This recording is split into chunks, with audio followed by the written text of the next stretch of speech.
Recognize myself for 5 minutes for an opening statement. Good morning again, and thank you for our panel of witnesses for taking the time to share your expertise with us today. And this morning's hearing addresses a topic of utmost importance, the role of NOAA's weather satellite architecture in supporting our national security mission. As a Floridian and a retired naval aviator, I have personally experienced the value of the data produced by these satellites. Whether tracking an approaching hurricane or preparing for an operational mission, timely and accurate weather forecasting is the critical first step in effective and strategic decision planning. NOAA plays a vital role in national defense readiness through its advanced infrastructure, technical capabilities, and leadership in data collection and modeling. From ocean expertise that guides naval submarines and surface ships, to atmospheric data provided by satellites that enable Air Force hurricane hunters to operate in some of the most extreme weather conditions, these partnerships protect lives and property. Knowing the forecast often determines where and how to position troops and assets to stay one step ahead of our adversaries. Weather can be an even greater threat to mission success than the fiercest opponent. One of the most consequential military operations of the last century, D-Day, the invasion that marked the beginning of the end of World War II, was delayed by a day based on weather forecasting. That operation, years in the making, required precise environmental conditions, a full moon for visibility, calm seas for a successful amphibious assault, and clear skies to ensure air support. Allied forecasters identified deteriorating conditions and recommended a delay, a decision that proved critical for success.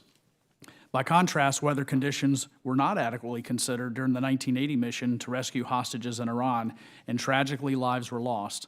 Like D-Day, that operation required specific environmental conditions.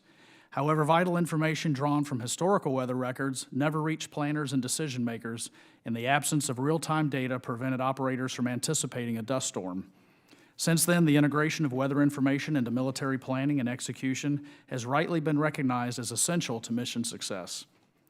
During my time as a naval aviator, every mission briefing began with a weather report. Even when every other element of a mission is carefully planned, unfavorable weather can cause it to fail before it ever begins.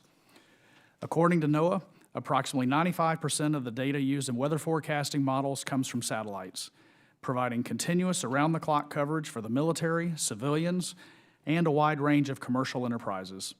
We must ensure that this data remains both continuously available and fully secure, particularly when supporting military operations. This infrastructure extends far beyond Earth. Nearly 1 million miles away, we are closely monitoring the sun. Accurate space weather forecasting is crucial to protecting satellite constellations and ground-based radar systems. As we improve our understanding of space weather effects, we are better equipped to safeguard assets in both low Earth orbit and geostationary orbit. Massive solar events, including coronal mass ejections, can disrupt communications, GPS signals, and satellite instruments. As with terrestrial weather, earlier and more accurate detection enables decision makers to act swiftly to protect assets.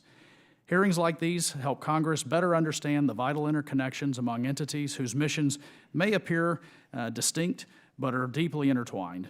As the next generation of weather satellites is developed, this understanding will strengthen our oversight and enhance our appreciation of NOAA's contribution to national security. I thank our witnesses again for being here today, and I look forward to hearing each of your testimonies.